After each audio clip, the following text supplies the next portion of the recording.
కొంచెం కిరాణా షాప్కి వెళ్ళి చింతపండు తెచ్చినానా. అమ్మ నాకు ఇప్పుడు అవదమ్మా, చదువుకోవాలి.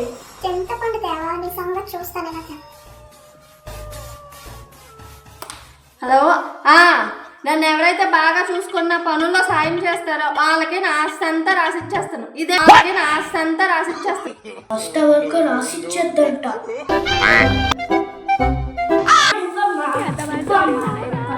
తుడుస్తాను నేనేం పర్లేదు. బాగా ఎక్సైట్మెంట్ ఫీల్ అవుతుంది. అమ్మా తలనొప్పి. అమ్మ నాకు అమ్మా, నేను ఉండగా నీకెందుకు బాగా?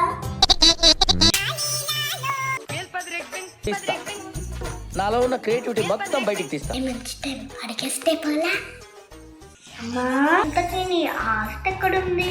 ఆస్తి నాకెక్కడ ఉంది నా ఆస్తి? నా ఆస్తున్నా నువ్వు ఇందాక చేయనన్నా అంటే నీకు ఆస్తి లేదా? నువ్వే నా ఆస్తి నాన్న. దెబ్బ మీద దెబ్బ.